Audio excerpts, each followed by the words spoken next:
Tenemos enlace con Zacatecas y bueno, empezamos con el profesor Héctor Mesa Aguilar.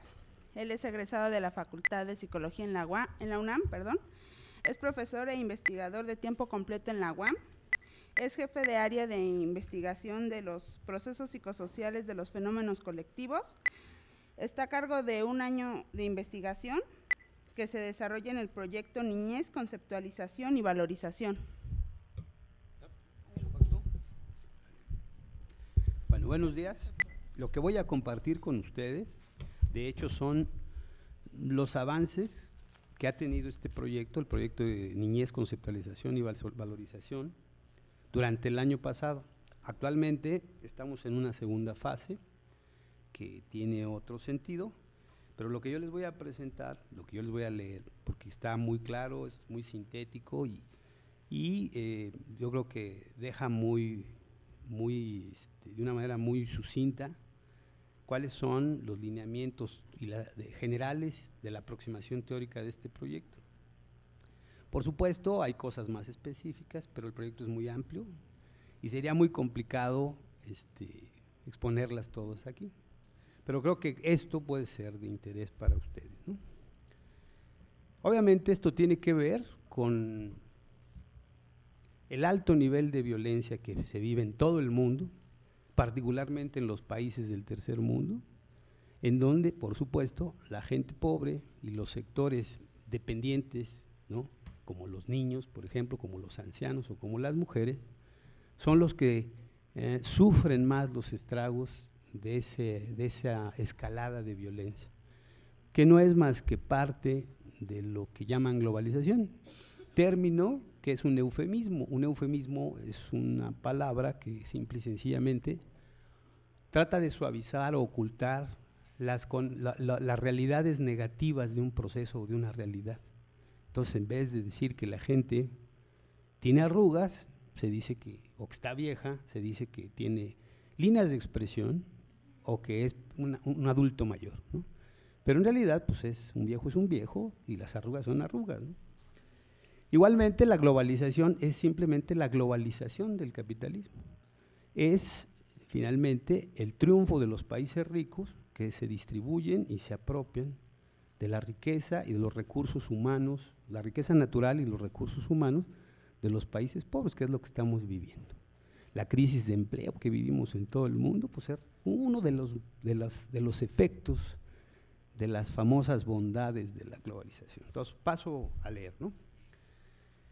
Esta es una justificación introductoria. La configuración actual de nuestro sistema mundo ha preocupado a propios extraños en virtud de que la velocidad de los cambios con riesgosos matices que han ocurrido en diversos ámbitos, particularmente los de la esfera social,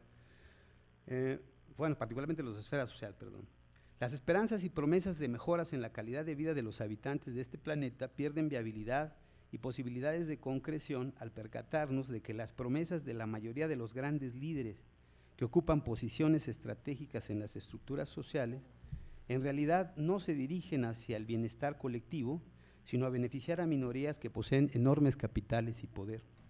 La ilusión de una globalización que parece estar en pro de la equidad e igualdad de oportunidades, en realidad ha diluido las fronteras entre países para permitir la circulación libre de capitales y que estos no solamente dominen la economía mundial, sino que impongan estilos o formas de vida, reduzcan y o estandaricen las oportunidades laborales y los hábitos de consumo de las poblaciones.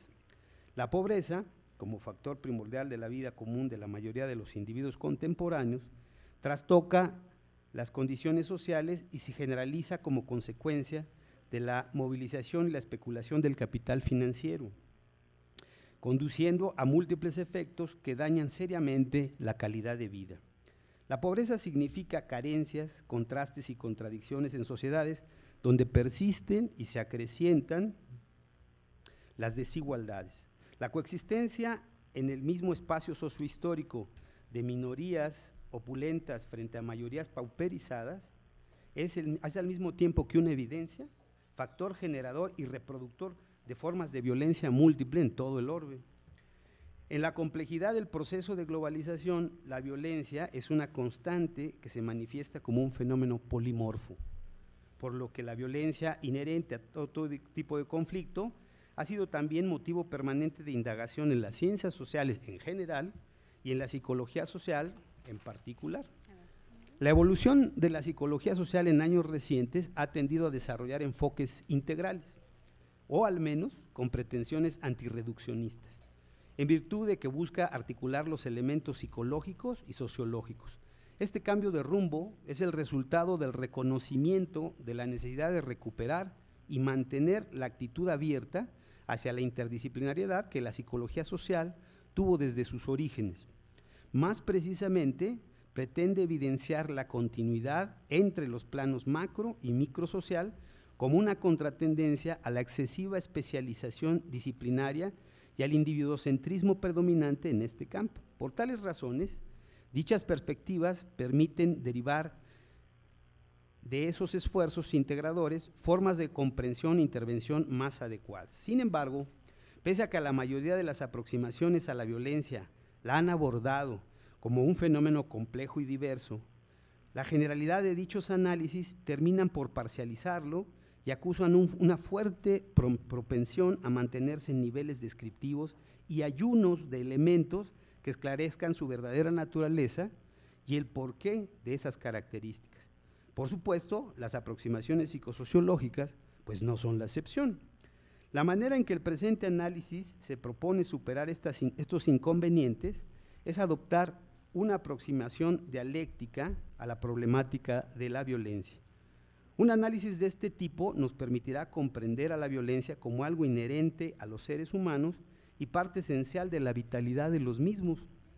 Un análisis de este tipo nos permitirá comprender a la violencia como algo, desde esta perspectiva, es posible establecer a la subjetividad, ¿no?, al ámbito de las construcciones simbólicas o virtuales, como el contrario con el que la violencia constituye una unidad, es decir, tener al binomio violencia-virtud como elementos confrontados pero recíprocamente determinados. En tanto que contrarios que se determinan recíprocamente, ninguno de estos elementos está ausente del universo de la expresividad de la actividad humana. Más precisamente, las múltiples posibilidades combinatorias de estos dos opuestos constituyen el universo posible de dicha expresividad. Es por estas razones que nuestra pretensión es coadyuvar a que el rango dentro del espectro de combinaciones posibles que generen el mayor bienestar y positividad para la mayor parte de los involucrados sea en el que se inscriban tendencialmente la mayor parte de las relaciones humanas. La virtud como antítesis de la violencia nos invita a reflexionar sobre los valores universales que han sido suplantados o distorsionados. En el mundo actual, algunos valores como el respeto, el altruismo, la cooperación, son percibidos como reliquias de sociedades arcaicas y no de nuestro entorno presente. En el ámbito de lo privado, el deterioro de los valores han redundado en la dilución y la pérdida de identidades individuales y grupales, mientras que en la esfera pública se sigue exaltando una supuesta igualdad de oportunidades que hacen del individualismo la única vía aparente de realización personal y social. Toda la expresividad de la actividad humana está constituida por combinaciones diversas pero particulares de estos elementos contrarios, por lo que si el análisis específico de la casuística posible que conforma este universo, específico de la casuística que conforma este universo, es más fácil de llevar a cabo explicitando las principales características a través de las cuales se manifiesta o concretan los componentes de esa contradicción básica. Aunque la violencia es un recurso para la sobrevivencia de los seres vivos, en la vida social humana la violencia y la virtud pueden ser utilizados deliberadamente en situaciones cotidianas que comprometen en distintos grados la integridad de los individuos y grupos, quienes orientan su vitalidad en un sentido u otro. Sin embargo, tanto la violencia como la virtud tienden a preservar una serie de rasgos característicos. Es importante hacer notar que tanto la violencia como la virtud son construcciones simbólicas. En rigor, estas construcciones virtuales dan significado y sentido al universo de las acciones humanas. La expresividad de la actividad vital humana está fuertemente vinculada a las identidades que las relaciones sociales moldean y determinan, y que son las individuales, las grupales y las colectivas. Más concretamente, estas identidades son resultado de fuerzas contrarias en determinancia recíproca que tienden a su integración o desintegración. El estado de equilibrio entre ambas fuerzas posibilita la instauración de cada una de ellas. Estas fuerzas integradoras y desintegradoras tienen correspondencia directa y cierto grado de equivalencia con el listado de características específicas que aquí presentamos. Entonces, quisiera que pusieras este acetato, por favor, para que vean el listado de características. ¿Sí? Estas fueron cierto grado con la… Bueno, estos binomios específicos o contradicciones secundarias no son los únicos, pero sí algunos que por su estrecha relación con la unidad, violencia, virtud, están indefectiblemente presentes en el conjunto de la expresividad humana. Entonces, todos estos binomios preservan la determinancia recíproca de los contrarios originales, y aunque presentan relaciones estrechas y semejanzas, no son idénticas ni guardan un orden jerárquico. Bueno, las paso a explicarlas, ¿no? La primera de las características, egoetnocentrismo, altruismo, es fundamental para la construcción de diferencias y semejanzas, indispensable para la formación de todo tipo de identidades. Las necesidades egoetnocéntricas, por su naturaleza particular, tendencialmente requieren de menos esfuerzo y presentar una latencia breve entre su aparición y la satisfacción de las mismas. Esto es, el individuo o grupo que las manifiesta, por estar centrado en sus propios intereses, tiende a ser incontinente ante la oportunidad de conseguir sus objetivos, de tal suerte que busca que la consumación de sus necesidades sea inmediata. En contraste, el altruismo supone objetivos comunes y acciones conjuntas, es decir, implica el apoyo y el compromiso de los miembros del grupo con el de otros grupos, para que la satisfacción de las necesidades compartidas se lleve a cabo. El cumplimiento de este objetivo requiere de un periodo de latencia mayor, o dicho en otras palabras, los miembros de los grupos deberán ser continentes en la realización de las metas particulares en beneficio del grupo. Así, el altruismo implica un carácter mediato para la consecución de sus objetivos. La cuarta característica específica se refiere a la morfología que puede adquirir la acción humana, dependiendo de si se persiguen objetivos particulares, egoetnocéntricos o comunes. De esta manera, las formas básicas que pueden adoptar dichas acciones son de competencia o cooperación respectivamente. La quinta característica mantiene las tendencias establecidas en la primera y segunda, pues el egoetnocentrismo y la competencia son factores esencialmente excluyentes, ya me perdí, de la positividad de la acción conjunta, coordinada y sus beneficios, de tal manera que la definición del calificativo incluyente implica por contenido lo opuesto, lo expuesto anteriormente en sentido contrario. La sexta característica se refiere a la nomia y la anomia. La primera es la resultante de la convergencia de opinión en la construcción y o compartimiento de conocimiento de la realidad. De este conocimiento se desprenden pautas de acción o normas que establecen expectativas del comportamiento recíprocas, que al hacer previsible la acción de los involucrados, otorga a sus relaciones estabilidad. Lo que es cierto para una de las partes, lo es para la otra, por lo menos a corto y mediano plazo. La consistencia que le confiere a las relaciones de grupo explica la función esencialmente cohesiva de las normas. Por esa misma razón, estas prescripciones para la acción y su observancia se convierten en un factor tendencialmente constructivo, estructurante y organizativo de los grupos. Por su parte, la anomia consiste en la ausencia de normas o su degradación o inoperancia por no satisfacer las necesidades individuales y grupales que les dieron origen. Por este motivo, la anomia implica el declive de la cohesión y la descomposición de los grupos. Así pues, la ausencia de dicha regulación es tendencialmente destructiva. De hecho, lo constructivo y lo destructivo son propensiones de la acción, se manifiestan a través de la red de relaciones entre las nociones o conceptos, ¿no?, contradicciones secundarias inherentes a la contradicción violencia-virtud descritas anteriormente. En términos genéricos, lo que se construye es cohesión, formas orgánicas, organización e identidades grupales, vida social, armonía, sociabilidad y o tejido social, como factores esenciales para crear mejores condiciones, tanto materiales como subjetivas, para el desarrollo de la vida humana. De igual forma, lo que se destruye son estos mismos elementos al crearse situaciones que obstaculizan su desarrollo y mantenimiento. La confrontación entre intereses individuales y colectivos necesariamente establece una correspondencia con el disenso y el consenso respectivamente. Ambas posibilidades psicosociológicas no se definen en términos numéricos y o cuantitativos, en virtud de que la norma se instaura, constituye en un conjunto de otras, con otras, al menos en parte del discurso dominante, en el que se establecen los criterios para la construcción de la verdad. Esta da sentido y significado a la realidad social, porque la emisión, difusión y sostenimiento de esa norma que constituye el discurso de la verdad se hace desde minorías ortodoxas, representativas de la mayoría generalmente, que por lo mismo detentan el manejo de recursos y poder, a las cuales la opinión pública les atribuye la capacidad y la legitimidad para hacerlo.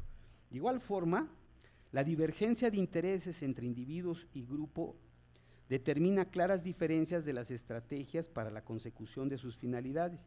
Así pues, podemos encontrar que las teorías psicosociológicas de influencia social por eso reconocen fuentes mayoritarias y minoritarias que utilizan mecanismos y recursos perfectamente diferenciados.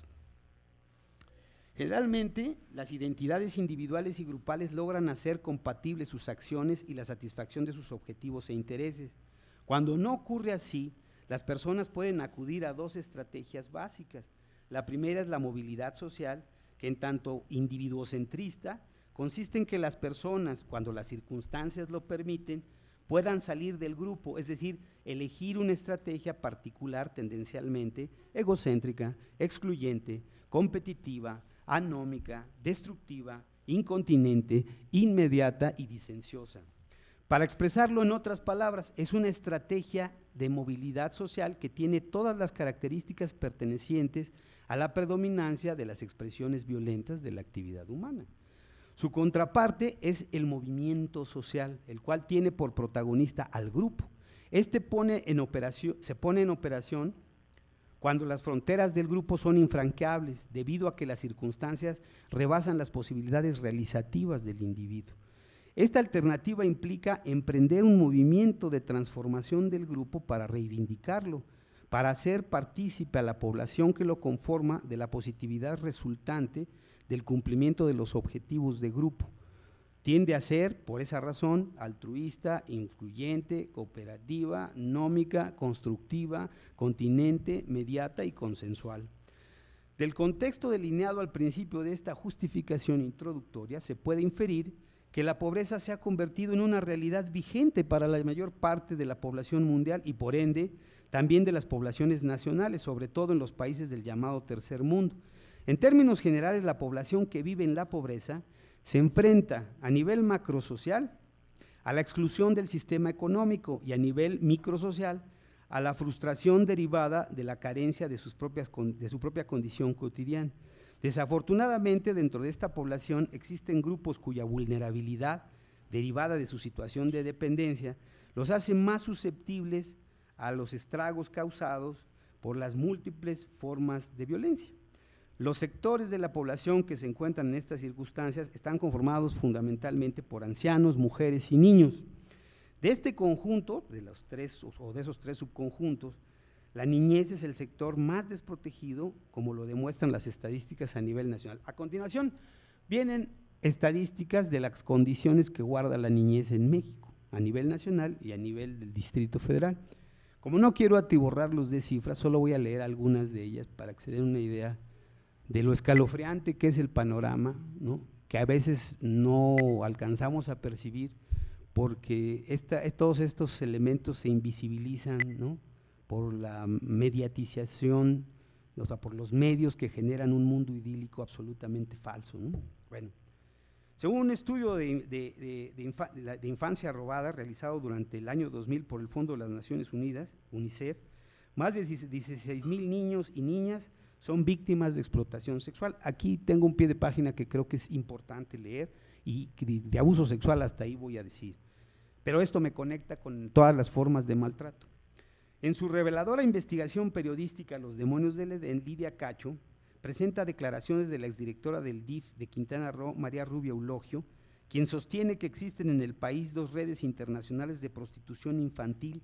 La más importante opera en el norte, concretamente en Tijuana, que explota a un total de 250,000 menores de edad. La encabezada por el pederasta Jan Sucar-Curi, la segunda en el país, involucra más de 18,000 infantes. Ambas redes comprenden, además de los locales, a otros menores procedentes de diversos países. Los estudios y las cifras que arrojan son inciertas, porque se trata de delitos que las víctimas temen denunciar y que están arropados por todo tipo de connivencias y corruptelas al involucrar a altos funcionarios de la política, del clero católico, del medio empresarial y del crimen organizado. Para ilustrar tales complicidades, baste recordar cómo se hizo uso de la ley con fines persecutorios y represivos en contra de la periodista y la impunidad de la que gozan los responsables. Sin embargo, las indagaciones de la periodista permiten suponer que este azote es mucho más grave de lo que usualmente autoridades, organismos oficiales y medios suelen admitir. Algo semejante ocurre con las estadísticas descriptivas de la violencia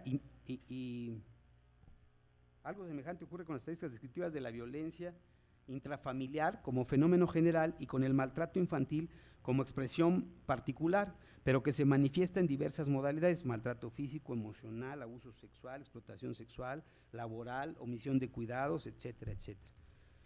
Pues al temor y la confusión que bloquean todo intento de denuncia por parte de las víctimas, se suma el hermetismo derivado del carácter íntimo o privado que se atribuye al ámbito familiar, en combinación con la persistencia generalizada de creencias que los cosifican o cosifican a las víctimas, como por ejemplo, los hijos son propiedad de los padres con su condición de minoridad y dependencia son propiedad del adulto que asuma su manutención. Es decir, los infantes son algo así como prepersonas cuya situación en muchos casos no es lejana al estado de esclavitud. La comunión en dichas creencias redunda en silencios como expresión elocuente de múltiples aquiescencias. Bueno, ahora para no meterles tantísimas cifras que hablan sobre adicciones, sobre trabajo infantil, solo les voy a leer un estudio muy interesantísimo que es una evidencia clara de que la pobreza, la desigualdad económica, ¿no?, son la raíz, ¿no?, son la fuente generadora de múltiples formas de violencia.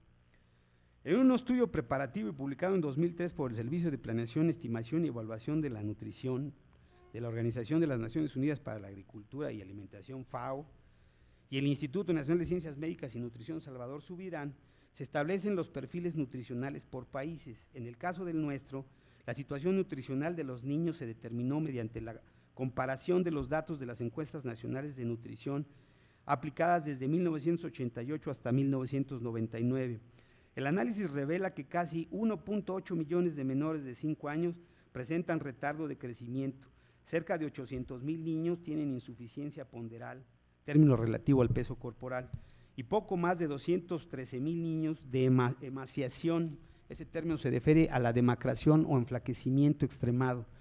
El estudio muestra que se han polarizado los problemas nutricionales en el país, pues persisten altas tasas de desnutrición en el sur del territorio, Chiapas, Guerrero, Oaxaca, Yucatán, principalmente en zonas rurales, al mismo tiempo que se presenta un aumento en el número 2.919.257 de niños en edad escolar con sobrepeso y obesidad en el norte, que representa el 25.6 ¿no? Y en las zonas urbanas, que solo en el DF representa el 26.6%, ¿no? Entre las escolares seleccionados de entre 5 y 11 años en la encuesta de nutrición de 99, la prevalencia más alta corresponde al sobrepeso, la obesidad y el retardo de crecimiento. El estudio demuestra que el problema alimentario en México no es de disponibilidad de alimentos, sino de acceso físico y sobre todo de acceso económico a los mismos. En rigor, también corrobora que la desigualdad económica es una forma genérica de violencia. Se calcula que 44.7 millones de personas viven en la pobreza, cifra que equivale a la mitad de la población del país según el censo del año 2000. La marginación es mayor en la entidad del sureste del territorio nacional. En 2003, los mismos especialistas que participaron en la realización del perfil nutricional de nuestro país desarrollaron un indicador más preciso, el índice de riesgo nutricional por municipio, cuya descripción y principales resultados sintetiza Daniela Pastrana en su artículo, El mapa del hambre en México. Este incluye variables agrupadas en 3 bloques: estadísticas vitales, que se refiere a indicadores de mortalidad, sociales, indicadores sobre pobreza y marginación, y antropométricas, indicadores referentes a peso y talla. Dicho parámetro identifica y clasifica los diversos núcleos sociales en prioridades de alto, muy alto y extremo. Las 3 últimas son, bajo, moderado, alto, muy alto y extremo. Las 3 últimas son consideradas graves. El refinamiento del análisis reafirma la imagen de un país partido por la mitad, el norte con problemas de nutrición bajos y moderados, y el del centro y el sur, en donde predominan los graves.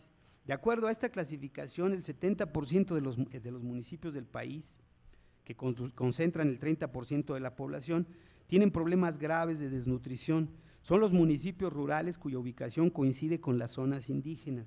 A nivel estatal hay 8 entidades con riesgo nutricional: Chiapas, Oaxaca, Guerrero, Veracruz, Yucatán, Hidalgo, Puebla y Campeche, que sobresale porque en los últimos años es el que más ha empeorado, o sea, Campeche, ¿no? 1/3 de las familias del país viven en el 70% de los municipios, un tercio de los municipios tienen niños con problemas nutricionales que están condenados a vivir en condiciones de desventaja, pues sus niveles de aprendizaje siempre serán menores a los de los demás. Desde hace muchos años, las zonas críticas corresponden principal, aunque no exclusivamente, a la población indígena.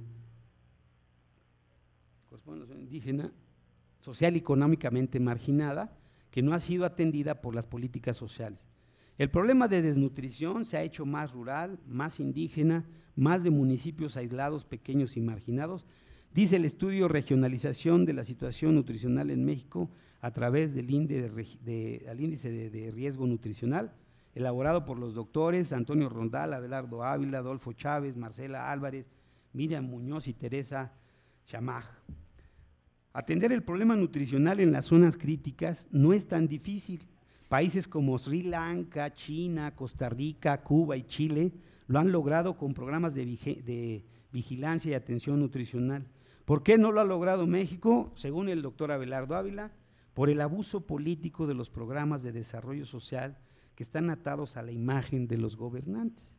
En un artículo de María Eugenia Pérez del 2005, en el que realiza una entrevista al doctor Abelardo Ávila, el investigador aclara que este uso político inveterado de los programas sociales no es exclusivo de gobernantes y funcionarios públicos, pues ha sido un recurso del que también se valen los partidos opositores para demeritar las iniciativas y acciones oficiales mediante la manipulación y maquillaje de las cifras estadísticas, agravante al que se deben sumar las discontinuidades en dichos programas, producto de los vaivenes sexenales. No se debe perder de vista que tales mecanismos son solo algunas de las innumerables modalidades de la violencia generadas por la desigualdad económica.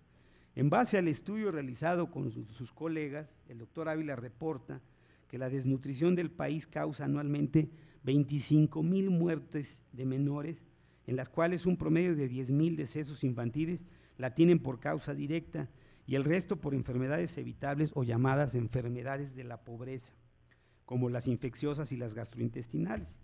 Así, la desnutrición se erige como la 10ª causa de muerte en el país.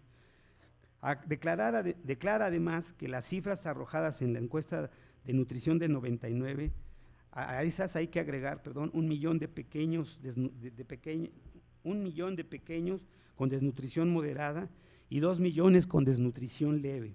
En los últimos años, antes que resolverse el problema de nutrición, se ha transformado, porque mientras las condiciones nutricionales siguen siendo muy malas en el campo, en el medio urbano disminuyen un 70%, pero advierte que no se trata de una mejoría, porque solo se transitó de la desnutrición a la obesidad y la mala nutrición, lo que significa que aunque somos un país lleno de riquezas naturales, con una altísima disponibilidad de alimentos per cápita, estos se concentran y mal emplean en los medios urbanos, además de que están fuera del alcance, según el censo de los datos del 2005, de 60 millones de mexicanos que viven en la pobreza. Bueno, ya remato esta parte. Por estas razones, los niños en edad preescolar y primaria constituyen el objetivo de este proyecto de investigación que se desarrollará principalmente, o se desarrolló principalmente, o se está desarrollando principalmente, en los ámbitos escolar y familiar principalmente. Es importante resaltar que a diferencia de otras investigaciones dirigidas primordialmente a atender los daños consumados por la violencia, la presente investigación adopta un sentido preventivo. Su interés es generar estrategias viables para reducir la violencia en los ambientes familiar y escolar antes de que sus niveles provoquen consecuencias graves o irreversibles. Con este fin se producirán materiales para sensibilizar fundamentalmente a padres y maestros para que así ambos grupos reconozcan las prácticas que favorecen consecuencias y ambientes violentos e identifiquen alternativas que coadyuven y canalicen sus acciones hacia una convivencia armónica y constructiva. El objetivo último de este proyecto es favorecer un mayor compromiso del adulto hacia los niños, porque en última instancia el adulto detenta una independencia que los menores aún no poseen, porque están justamente en proceso de formación y desarrollo. Bueno, a continuación siguen las principales ideas de la aproximación teórica dialéctica. ¿Sí puedo todavía? ¿No hay problema? ¿Sí? Dale. ¿No se han aburrido? ¿No están hartos? Está bien. Bueno. Aproximación teórica, ¿no? Aunque nuestra aproximación dialéctica al binomio violencia-virtud requiere de una mayor explicitación, el método dialéctico no. Desde que Friedrich Engels, basado en un estudio riguroso del conocimiento científico más avanzado de su tiempo, llegó a la conclusión de que en última instancia el funcionamiento de la naturaleza es dialéctico. Los progresos y los descubrimientos más importantes de la ciencia del siglo XX confirman contundentemente esta conclusión. Más precisamente, Engels definió la dialéctica como las leyes más generales del movimiento de la naturaleza, la sociedad y el pensamiento humano. Es por ello que, dada la antigüedad, recurrencia y profusión con que se ha abordado el tema y las abrumadoras evidencias de su validez, toda pretensión de exhaustividad resulta excesiva, por lo que solo ampliaremos la exposición del mismo presentando cuatro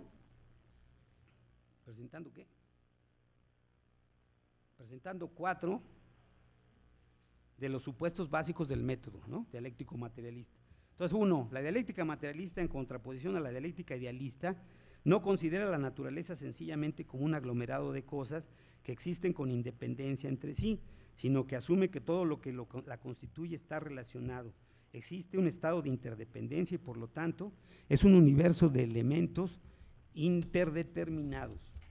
Por consiguiente, ninguno de los componentes es componensible tomado por sí solo. Su inteligibilidad depende de asumir su vinculación con el resto del conjunto del que forma parte como condición necesaria para una cabal aprehensión. Es por ello que, no obstante que las limitaciones de nuestras sociotecnologías para adquirir conocimiento determinen que requiramos de parcializar la realidad, identificando las contradicciones esenciales o primarias y los fenómenos y las fenomenales o secundarias, nuestro análisis debe considerar su concatenación y la integridad del universo. 2, de la misma manera, la dialéctica materialista considera que nada es estático y que todo lo que existe está en continuo movimiento. De este hecho se desprende que todo en el universo está en constante cambio y renovación, y por ende muchas de las entidades que lo constituyen están continuamente surgiendo y desarrollándose, al mismo tiempo que algunas otras están desintegrándose y muriendo. La dialéctica se interesa tanto por la relación y la independencia la interdependencia de los elementos de un ámbito con contradicciones específicas en un momento dado, como con su evolución procesual e histórica. La dialéctica no concibe el desarrollo como un simple proceso de crecimiento, sino como un proceso que pasa de cambios cualitativos a cuantitativos, al revés, de cuantitativos a cualitativos. La acumulación progresiva de los primeros, en un momento dado, provoca la ocurrencia abrupta de los segundos. Por consiguiente, es un método de análisis que considera el desarrollo como un movimiento evolutivo, es decir, como el tránsito de lo simple a lo complejo, de lo inferior a lo superior. 4. La dialéctica nos permite comprender los procesos evolutivos una vez que se descubre las contradicciones inherentes a las cosas y su progresión particular. Como ese cúmulo de tendencias opuestas dan lugar a que el conjunto de contradicciones analizado adquiere una fisonomía particular,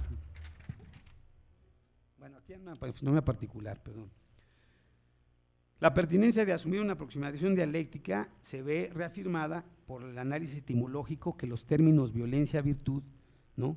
Por el análisis de los términos etimológicos de los términos violencia-virtud. Dicho análisis confirma que tales elementos constituyen una unidad y lucha de contrarios, en virtud de que la etimología realiza un estudio histórico de las palabras y de los objetos que designan. Al referirnos a la evolución de los procesos específicos que esclarece, estamos corroborando dicha relación, corroborando dicha relación con argumentos de naturaleza estrictamente histórica. La palabra, bueno, vamos a ver la etimología de la palabra.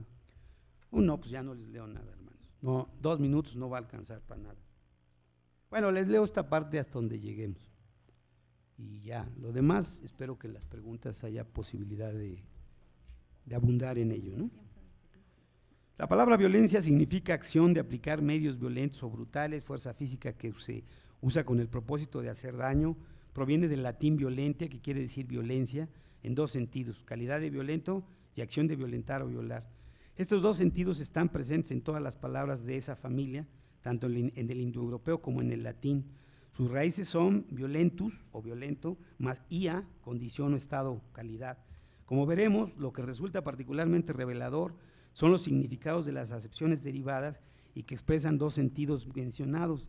La primera acepción importante es la palabra violento, cuyo significado es impetuoso, fuerte, que usa inmoderadamente la fuerza, brutal, cruel. Proviene del indoeuropeo WI, de la palabra WEI, que significa fuerza vital y que fue latinizada como vis, V-I-S, y conjuntada con la palabra del latín olentus, que significa abundante, es decir, fuerza vital abundante.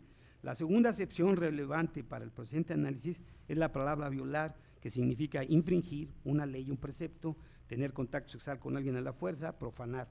Proviene del latín violare, que quiere decir violar, profanar, infringir, tratar con violencia o con fuerza. Su raíz, como en la primera palabra derivada, es la misma raíz indoeuropea y latinizada en la misma forma. Pero aquí es importante hacer notar que esa raíz indoeuropea es de la misma familia de viros, W-I-R-O-S.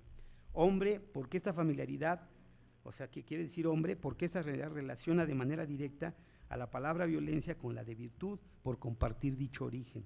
La palabra virtud significa cualidad, excelencia, moral, responsabilidad, bondad, facultad, capacidad, fuerza, eficacia. Proviene del latín virtuten, que es el acusativo de virtus, que quiere decir virtud en 2 sentidos, de vis, hombre, ¿no?, y macho, adulto. Téngase presente que vis es la expresión latinizada del indoeuropeo vi, que proviene de vei, fuerza vital, y esta a su vez es de la misma familia que virus, hombre. Bueno, así que si asumimos la presencia antiquísima del machismo como constante transhistórica, cultural, excluyente e imbricada hasta en el lenguaje, tendremos elementos adicionales para comprender por qué el rol competitivo atribuido a los hombres naturaliza y reafirma la visión de que la violencia es una expresión legítima de su fuerza vital, mientras que en el caso de las mujeres, esta es desterrada y sustituida por una expresividad de la fuerza vital orientada hacia la virtud, la cual les es exigida e impuesta, desvinculándolas aparentemente de toda expresión violenta.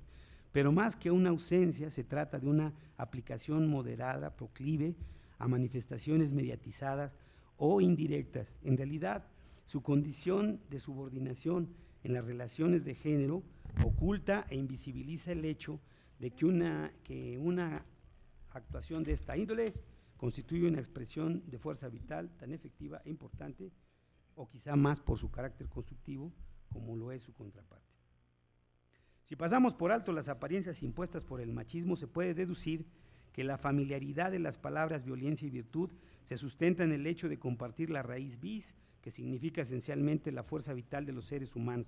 Es decir, la expresión se refiere a su vitalidad o capacidad de acción con independencia de su sexo y de su género. Pero de la misma manera se puede inferir que son también dos formas genéricas extremas o polares del uso que tendencialmente pueden hacer los humanos de su actividad vital, intencionada aunque no siempre ni cabalmente consciente, en la solución de los conflictos intrínsecos a las relaciones sociales. La polaridad de estos elementos no excluye una infinidad de combinaciones dentro de este espectro, por eso hecho indeterminado de los múltiples usos posibles de su vitalidad. Ambas modalidades se manifiestan en acciones o prácticas, si se prefiere, y o mecanismos polimorfos que constituyen el universo de la expresividad de la vitalidad humana. Sin embargo, mediante el conocimiento de esos rasgos básicos, es posible deducir, discriminar e identificar los subconjuntos más prominentes que contiene ese universo. Así, las acciones prácticas que se inscriben dentro de la combinación, donde uno de los contrarios predomina, claramente constituyen los subconjuntos más evidentes e identificables. Uno está definido y constituido por las acciones o prácticas que se orientan hacia una solución violenta de los conflictos. Este se basa sobre objetivos que se circunscriben a la lista de calificativos o características aludida anteriormente e inherentes a ese contrario. Las acciones que conforman dicho subconjunto tienen como rasgo común el predominio de la negatividad porque violentan, directo o indirectamente, la convencionalidad moral que busca incluir y hacer partícipes a todas las partes involucradas en la relación, cualquiera que ésta sea, en la mayor proporción posible de las consecuencias positivas, aunque ninguna relación está exenta a la negatividad, ¿no?, resultantes. Como se puede inferir, estas prácticas son proclives a la destructividad en grado variable para algunas de las partes. En contraste, el otro conjunto lo componen las acciones o prácticas que se orientan hacia una solución virtuosa del conflicto. Estas se encuentran fundamento y fisonomía en la lista de calificativos. Sale pues, entonces aquí lo dejamos, tristemente, nunca alcanzan tiempo en estos eventos.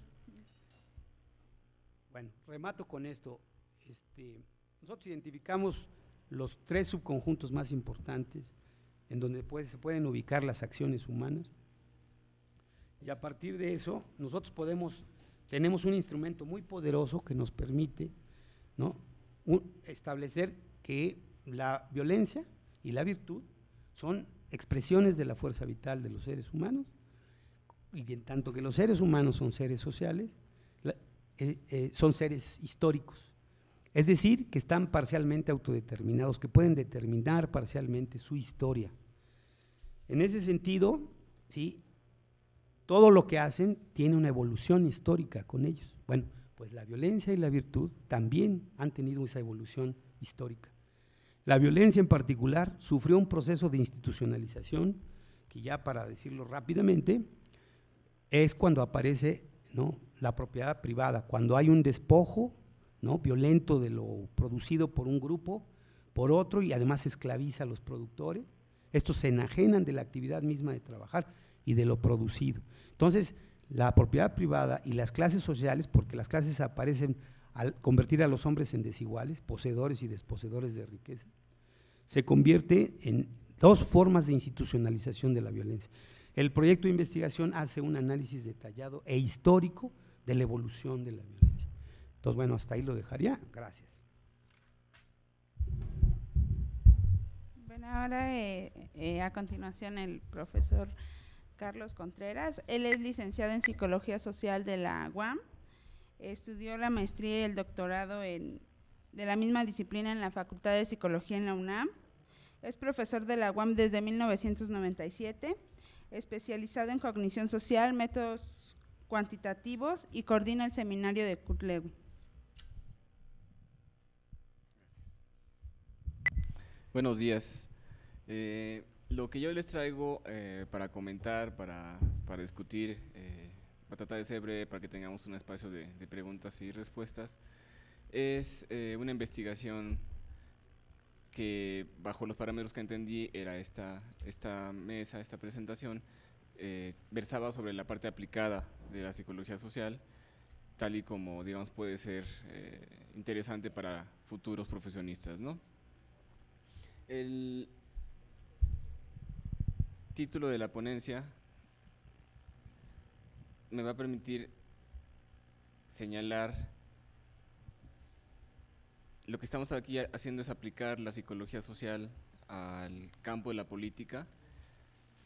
Tal vez sea pertinente aclarar que no es, y lo discutiremos un poquito más adelante, una versión de psicología de la política, perdón, psicología política, si lo entendemos como psicología social de la política a esta concepción, en el sentido de que nos interesa mostrar cómo las herramientas que tiene nuestra disciplina, bueno, sirven para interpretar y para dar sentido a una serie de procesos en la realidad, en este caso de la disputa por el poder.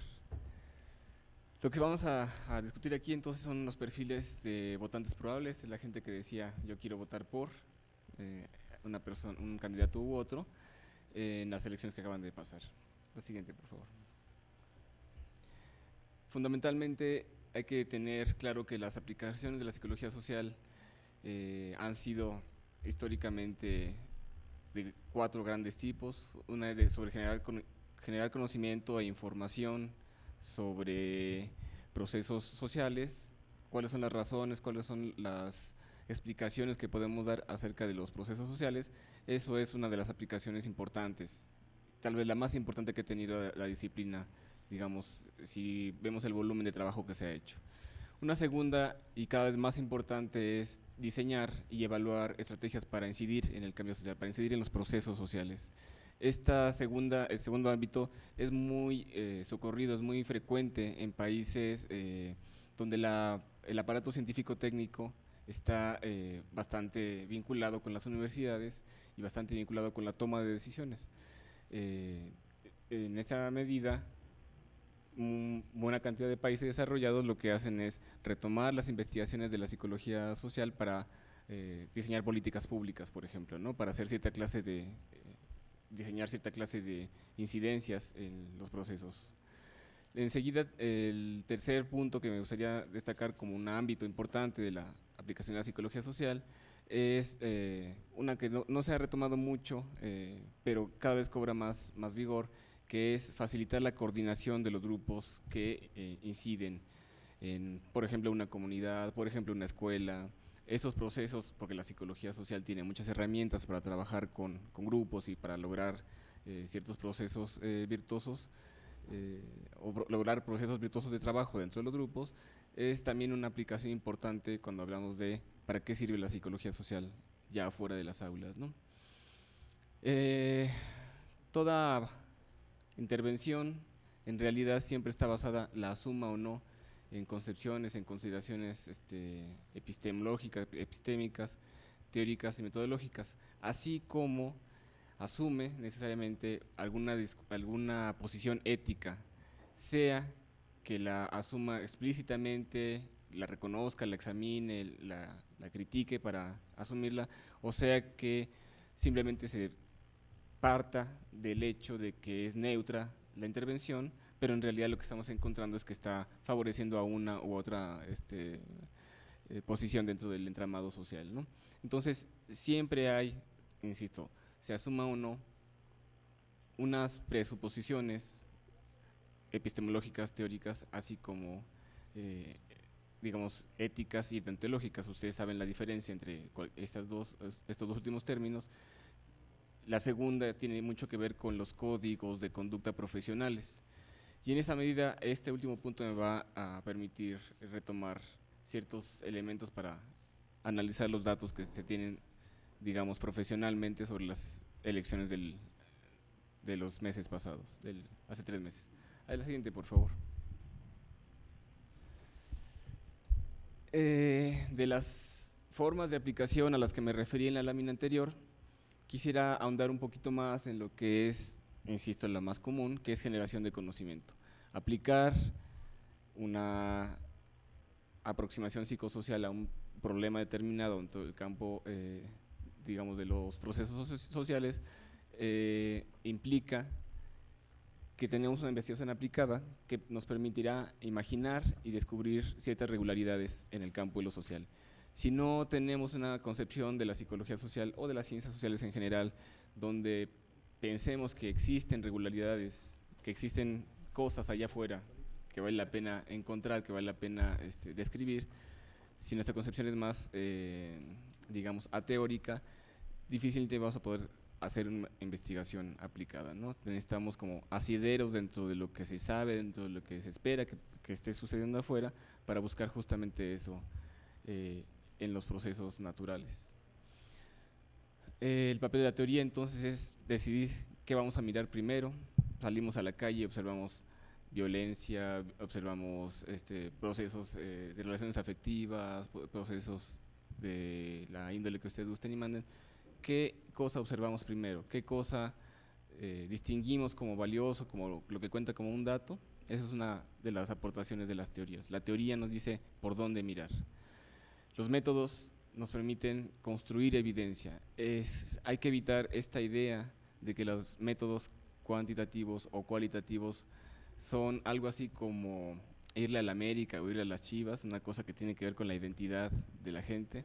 Son herramientas que uno tiene que contar con ambas para poder salir a los procesos que suceden en la calle, a la vida cotidiana, a las cosas que nos interesa estudiar, y aplicar el que corresponda, así como las herramientas teóricas que, conociendo sus presuposiciones epistemológicas, insisto, nos permitirán ver unas u otras cosas de estos procesos sociales, ¿no? La técnica aquí, entonces, entre las parte metodológica y técnica, hay que ser muy enfático en el hecho de que son instrumentales, o sea, sirven para, no son un fin en sí mismos, y por lo tanto lo que permite la primera es construir la evidencia. No vamos a observar como si afuera estuvieran las cosas esperándonos a que las descubriéramos. Vamos y construimos esa evidencia para soportar una cierta aseveración. Y las técnicas lo que nos permiten es aumentar la posibilidad de que eso que estamos diciendo sea compartido, pueda volverse a encontrar al cabo de un cierto tiempo, alguien más llegue y lo pueda coincidir con nuestras apreciaciones. Esos son los papeles en la parte de la psicología social aplicada, de cualquier ciencia o investigación aplicada, de la técnica y los métodos. Finalmente, la estadística, y aquí quiero referirme a esto porque el trabajo que les voy a mostrar tiene alguna mínima, pero alguna cantidad de números que muestra qué fue lo que pasó en el proceso electoral que recién concluimos, o según algunos otros que no hemos concluido. Y la estadística no debe ser un obstáculo para que entendamos lo que está pasando ahí. He tratado de mantener las láminas y los datos al mínimo posible, pero sí quisiera advertir en que si asumimos un cierto analfabetismo numérico, no lo convirtamos en una virtud, ¿sí? Y a mí me gustan las metodologías cualitativas porque no me gustan los números o porque no le entiendo a los experimentos, o viceversa. No puede tomarse una decisión de esa naturaleza con base en una preconcepción o una dificultad previa de uno. Y en este caso la estadística espero mostrarles cómo puede ser útil para ver ciertas cosas que seguramente serán mucho mejor complementadas con perspectivas cualitativas, ¿no? La siguiente, por favor. Decía al principio que entiendo que esta investigación es sobre psicología social aplicada a la política y no tanto psicología política. Hubo o ha habido cierto debate sobre si, siguiendo cierto autor del siglo XIX, la psicología política es la fase superior de la psicología social. Me parece a mí, yo lo retomaría más bien como un ámbito importante de trabajo, debido a que no encuentro que en el estudio de la psicología política, pero bien puedo equivocarme, todavía hemos o hayan sido capaces de ubicar algunos procesos particulares que son exclusivos de ese ámbito, o sea, que le permitan hablar de una disciplina separada de la psicología social, ¿no? Por esa razón, aquí estoy tomando la psicología social como el marco en el que me voy a mover. Espero, sabiendo que esta es una semana de psicología social, que cuando hable de teoría de conducta planeada, cuando hable de creencias, cuando hable de orientaciones culturales, etcétera, más o menos tengamos un lenguaje común, porque estoy aplicando estos conceptos de nuestra disciplina al ámbito de la política. El contexto sociopolítico se prestaba mucho, es básicamente un laboratorio, lo que teníamos ahora era un laboratorio, ¿no? Tenemos una situación, o tuvimos una situación muy interesante donde todo se polarizó, la gente respondía mucho con la emoción, nos permitía saber muy claramente lo que está opinando, de dónde venían sus experiencias, los ejemplos que tenían en la mente para decir yo odio a este, me cae gordo este, votaría por aquel. Entonces es un laboratorio muy interesante en esa medida. Digo, nos permite ver el proceso social lo más desnudo posible en cierta forma, ¿no? La pregunta que guía esta investigación es cuáles son las características psicosociales, por tanto, de quienes tienen la intención de votar en una u otra opción. ¿Qué características tienen las personas que se decantaban, tenían interés por votar por el PRI, por el PAN, por el PRD, por los partidos digamos registrados? ¿Quiénes son? ¿Quiénes fueron esos votantes, por lo menos en el momento que levantamos esta encuesta? La siguiente, por favor. Miren, este es un dato que me parece interesante, cómo fueron evolucionando las tendencias de intención de voto. Esta no es una encuesta, esto es lo que se llama una encuesta de encuestas, es un promedio de 6 estudios, o sea, diferentes casas fueron reportando vez con vez sus datos, y el promedio de estas encuestas nos da, digamos, un poquito menos de error si es que pensamos que alguna encuesta tiene pues un sesgo o está pagada por algún partido, alguno de las partes, o se presta para ser manipulada. Aquí tenemos una encuesta de encuestas, ¿no? Y lo que tenemos es que al final pues hay una coincidencia. Estamos hablando ya de la última quincena, donde pues López Obrador estaba arriba y Calderón abajo, y encontramos que en los últimos momentos se invierte esta relación. Vemos la caída histórica de Madrazo y del PRI. Alguien recientemente acaba de publicar un libro donde lo llama el peor candidato que tuvo ese partido en su historia. Vemos también lo que fue pues un logro muy importante para otras formas de hacer izquierda, conseguir un registro, ese 3% que tiene el verde clarito es de Patricia Mercado, y digamos, parece más o menos el panorama de cómo estábamos en el momento en que se llevó a cabo la encuesta. Yo sé que es difícil de leer estos datos y lo que les voy a comentar con unos ojos que no tomen en cuenta el conflicto postelectoral. Casi todo el mundo va a querer decir, bueno, pero es que aquí ya había trampa y entonces estaban los medios vendidos, o no, dependiendo de la posición que actualmente tenga. Yo les pido que se ubiquen en el momento en el que estábamos el domingo a las 8 o 9 de la noche del 6 de julio, qué es lo que pensábamos, qué es lo que sabíamos, los que checaban la página del Sendero del Peje, los que checaban diferentes blogs, esa información. Ubíquense en ese momento, por favor. Esta investigación es una que se enfoca en conducta política. Es un estudio de panel, es decir, tenemos datos de la misma persona antes y después de la elección. Esta investigación fue posible gracias a los estudiantes de psicología social que participaron en este estudio, porque hicieron favor de recibir la encuesta, recibir un poco de información de capacitación de qué se trataba, ir con sus conocidos, con sus redes sociales, en sus colonias, en sus amistades, algunos aquí mismo, y recuperar la información. Entonces este estudio no hubiera sido posible si no tuviésemos pues el apoyo de todos estos estudiantes, ¿no? En total de 43 estudiantes que nos echaron la mano con diferente número de encuestas cada uno y así como fueron pudiendo. Esto nos lleva claramente a decir que la encuesta no es ni pretende ser representativa de ninguna zona particular de la Ciudad de México o del Estado de México, de esos dos lugares vienen las encuestas, y mucho menos del país ni nada. Lo que tenemos son datos muy consistentes, muy confiables para ver el proceso antes, después. No tenemos datos confiables para generalizar a lo que estaba pasando en una población fuera de eso, ¿no? No, un segundo, regresa por favor.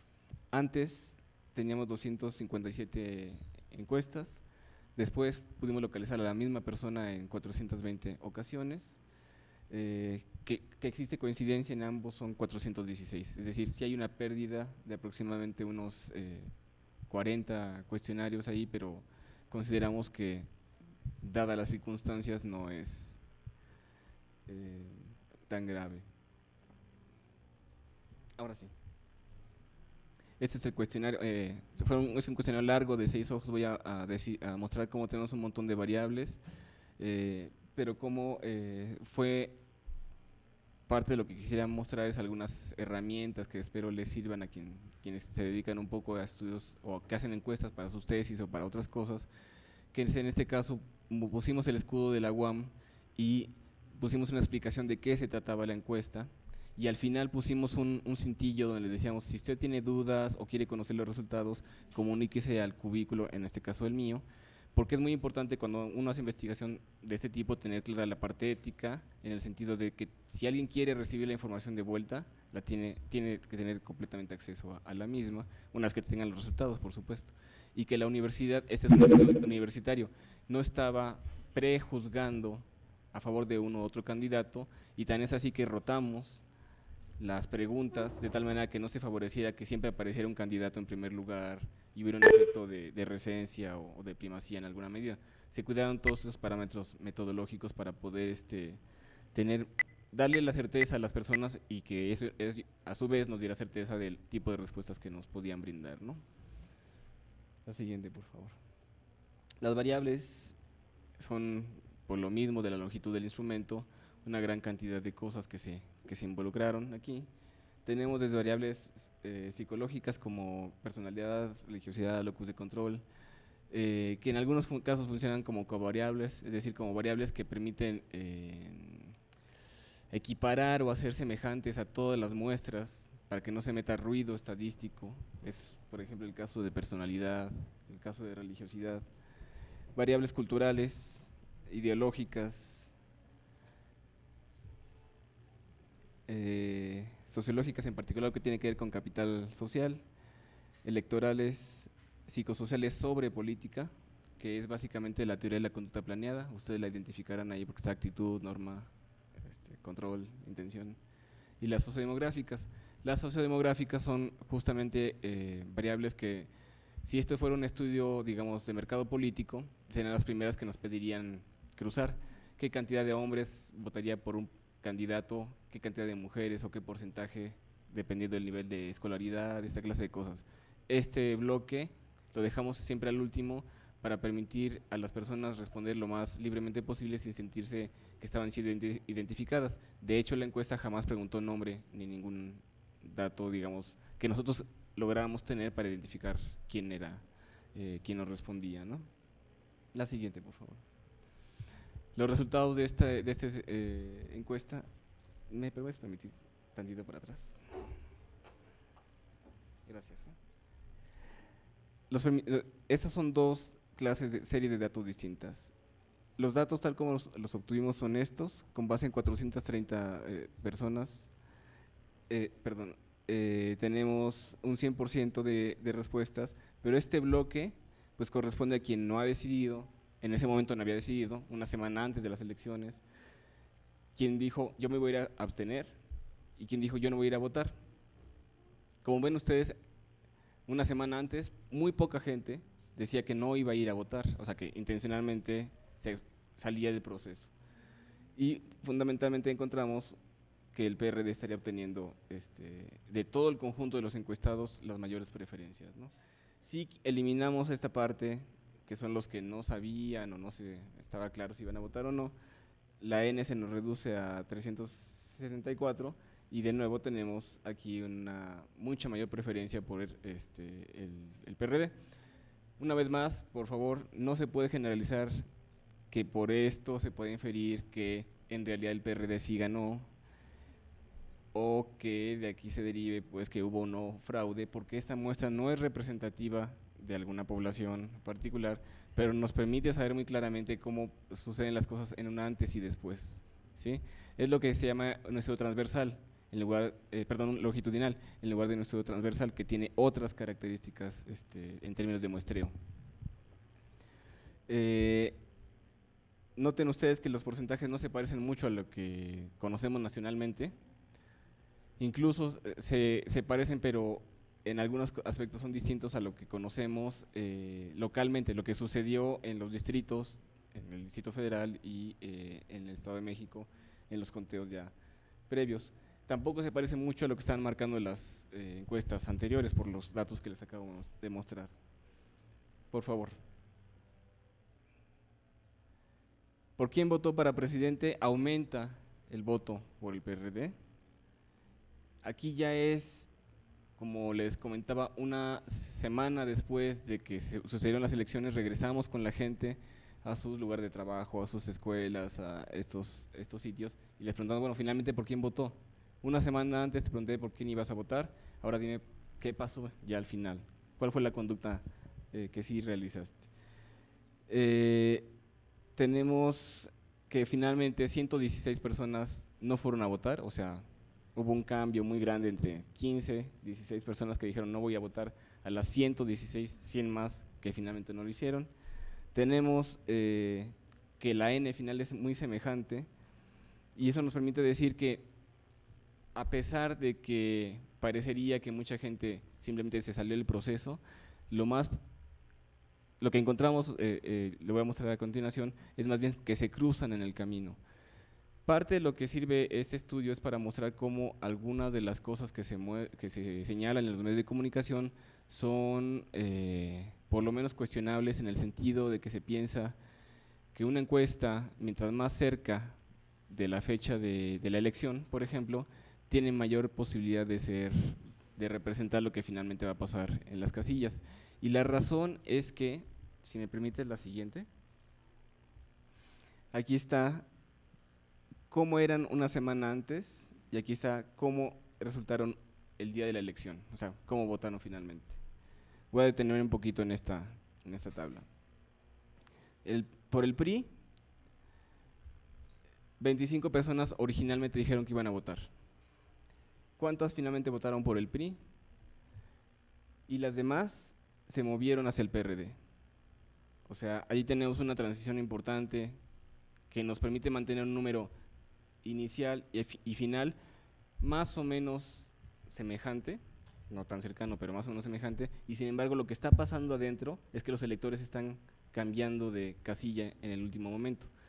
El dato que una encuesta nacional, que una encuesta, digamos, comercial me va a mostrar son datos agregados, cómo están el conjunto de las personas. Y van a decir, aquí se ve que López Obrador o Calderón han ganado ciertos adeptos, convenciendo a los indecisos o permitiendo que la gente conozca mejor sus propuestas. Parece que lo que está pasando principalmente, lo voy a detallar ahorita, es que se pasan de un lado a otro los electores, aunque el número neto puede seguir siendo muy semejante. Vean el caso del PAN. Originalmente iban a votar por él 53, finalmente votaron por ellos 61, y de ellos 42 fueron consistentes, es decir, que iban a votar por el PAN y que finalmente votaron por el PAN. 9 quiere decir algo así como 20% se fueron a votar por el PRD. Por el PRD, 166 iban a votar, votaron, como ya vimos, más finalmente por ellos. ¿Y de dónde salieron?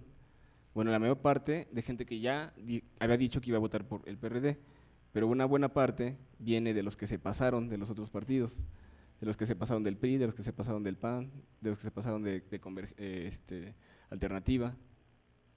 De hecho, Alternativa fue el que peor le fue en esta comparación. Muchas personas, algo así como un 9% de toda la muestra, dijo: yo voy a votar por Patricia Mercado. A la hora de la elección,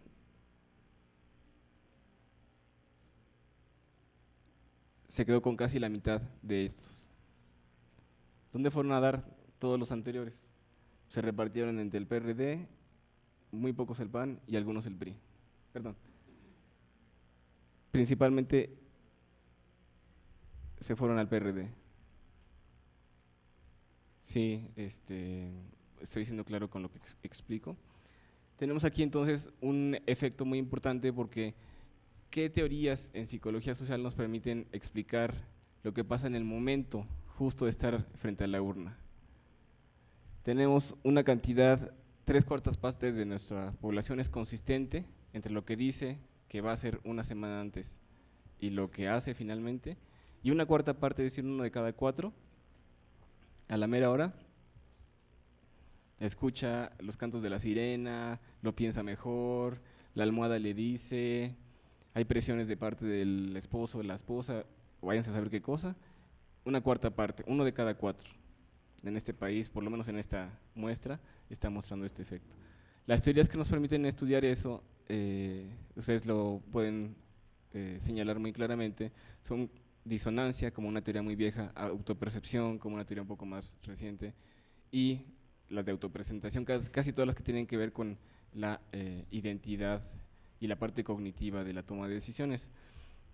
Pero este dato me parece a mí que nos abre como psicólogos sociales una cancha de trabajo muy grande, porque insisto, las casas encuestadoras lo que están haciendo es mostrar como si nada pasara y las personas más o menos son consistentes con lo que dicen, porque el dato de la encuesta y el dato de la urna se parecen, pero según esto, 25% de esa semejanza es irreal, porque están cambiando entre ellos de posición. ¿Sí? Todos jugamos al juego de la silla y más o menos todos terminamos sentados, pero no estamos en el mismo lugar que al principio. La siguiente, por favor. Esta es la última lámina. Voy a tratar de ser muy claro en explicarla, me voy a ir despacio. Las variables que enuncié previamente, la pregunta de investigación, qué perfiles, qué características tiene cada uno de los votantes, probables o posibles o prosélitos, es decir, gente que tiene su credencial y que una semana antes dice: yo voy a votar por lo pueden ustedes revisar por columna. Entonces, para el PRI, por ejemplo, tenemos que son esto, son más creyentes que el común de las personas, más creyentes en términos religiosos. Uno les pregunta: ¿qué religión tienes? Y la siguiente pregunta es: ¿qué tan creyente eres? Y lo que muestran es que la gente del PRI es un poco más tradicionalista, en el sentido de que sigue muy de cerca sus creencias. Vamos a ver qué diferencia hay con lo que pasa con el PAN. Luego son más…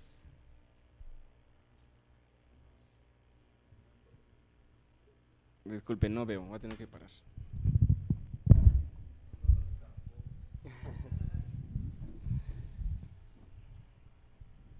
Bueno, como Omar no ve, les voy a leer yo. Las variables psicológicas: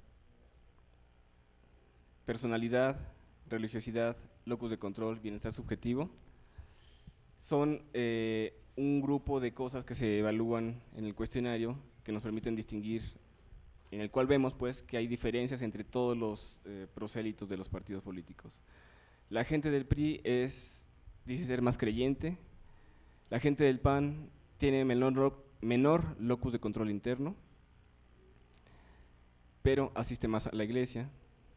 La gente del PRD dice tener mayor bienestar subjetivo, mayor locus interno, a diferencia de este es menor locus interno, este es mayor locus interno, y son menos creyentes. Eso los distingue a los del… Sí. Gracias. ¿Bailando? La gente del PRD es menos creyente. Esa es una de las diferencias importantes con la gente del PRI. Vamos a ver que hay muchas semejanzas, pero esta es una diferencia.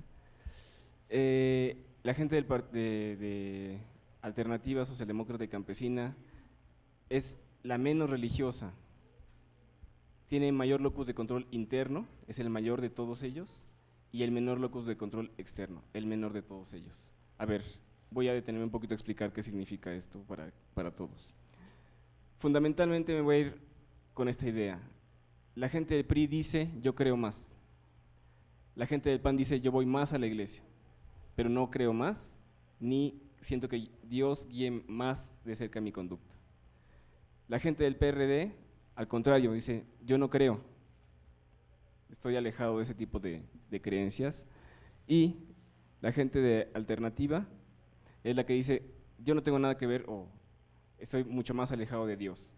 Independientemente de si voy a la iglesia o profeso en alguna religión, Dios no tiene nada que ver con mi vida cotidiana. Esa es una diferencia muy importante que estamos encontrando en términos de religiosidad. Y me parece muy relevante, lo voy a discutir en la siguiente lámina en las conclusiones, con esta ola que atestiguamos, digamos, después de los atentados a las Torres Gemelas, alrededor de esa fecha ha habido un recorrido hacia la derecha de buena parte de las posiciones políticas de ciertos partidos, de ciertos líderes en el mundo. No es un movimiento solo político, en realidad Ingelhardt lo describe desde hace por lo menos 15 años, pero tal vez en este momento es cuando se muestra mucho más álgida esta contraposición de las posturas políticas prorreligiosas contra el resto. Digamos, hay un poco más de intolerancia en esta medida, ¿no? Lo que pasó el día de antier en Estados Unidos parece estar marcando por lo menos el inicio del declive de esta tendencia más yunquesca, vamos a ponerlo así, ¿no? En política. Y aquí tenemos dos partidos políticos que tienen una cierta aversión a esa clase de concepciones, a esa clase de mensajes, mientras que estos dos están más cerca en la medida que se sienten, unos por la costumbre, por la asistencia a la iglesia, y otros porque se asumen como más creyentes, parecen estar más cerca de una posición que refuerza esta clase de asuntos, tal vez en la vida pública, ¿no? Me llama la atención que el PRD sea quienes se sienten más contentos, quienes se sienten mejor, más felices en la vida. Por lo menos en ese momento, ya sonríe, vamos a ganar, y eso se mostraba tal vez en esa clase de datos, ¿no? Las variables culturales, el colectivismo e individualismo, no hay diferencia. El colectivismo e individualismo es una variable que tiene relación, está producida por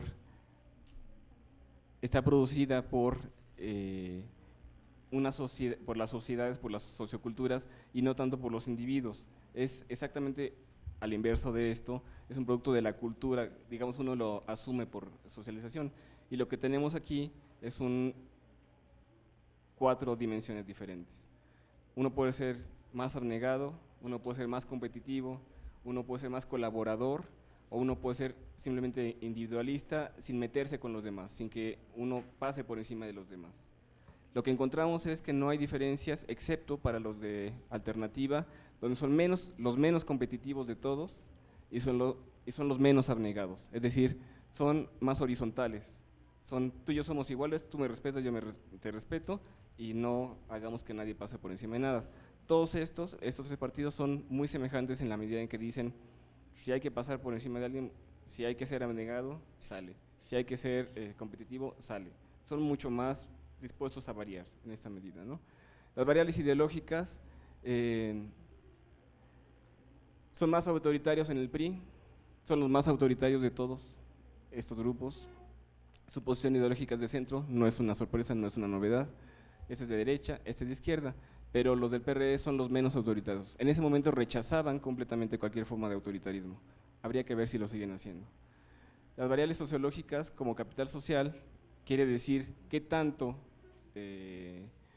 tenemos cercanía con nuestros grupos sociales, con nuestras redes, con los colectivos a los que pertenecemos, digamos, en la vida cotidiana, la iglesia, los amigos, etcétera, encontramos que los del partido Alternativa son los que tienen menor conexión con autoridades. Los demás partidos se están moviendo en la posibilidad de hacerlo o no hacerlo, estos evitan la autoridad encarnada.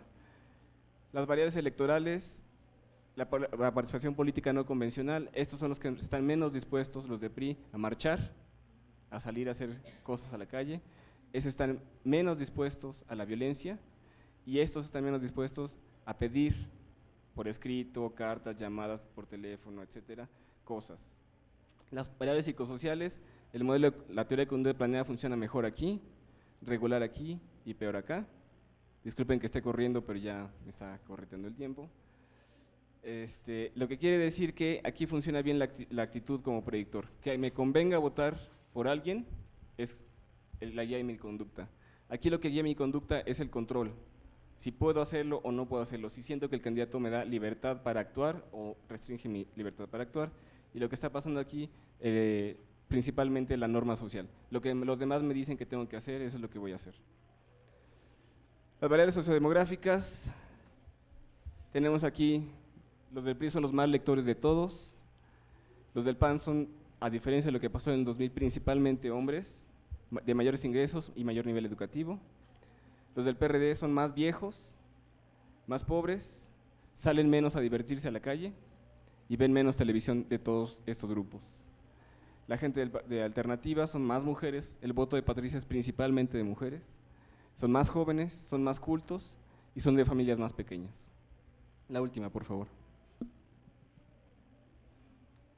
Me parece que vale la pena reflexionar con que las aplicaciones de la psicología social deberían ser relevantes no solamente para nosotros y para nuestra comprensión, sino también para la gente que opera políticas públicas o tiene alguna incidencia en el ámbito de lo público.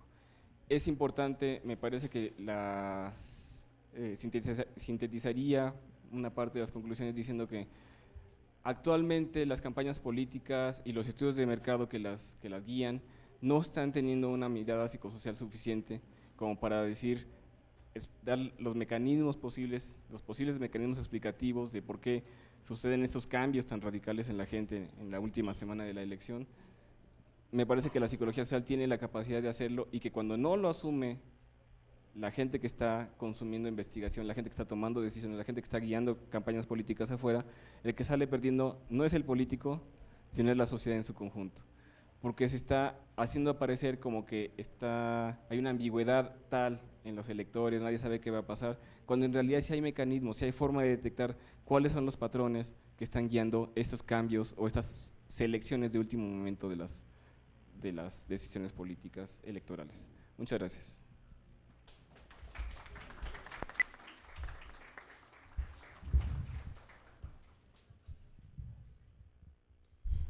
Bueno, ahora a continuación es la sesión de preguntas y respuestas. También estamos con Zacatecas. Preguntas. ¿Hay alguna pregunta? No, aquí. ¿Hay alguna pregunta que quieran elaborar?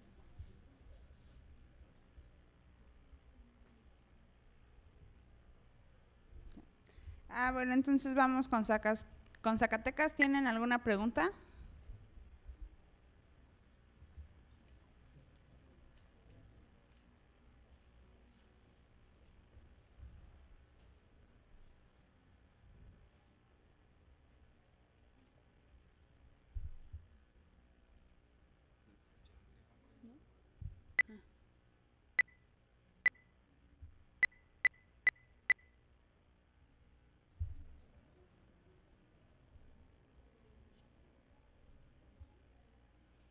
¿Hay alguna pregunta?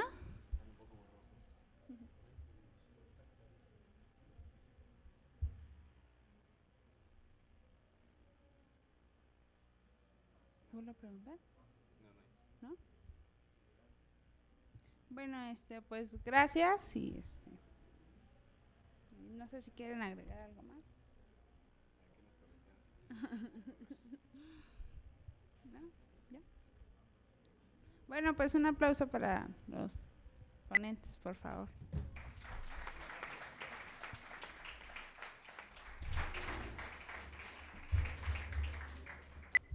Nos vemos a la siguiente actividad a las 11:30.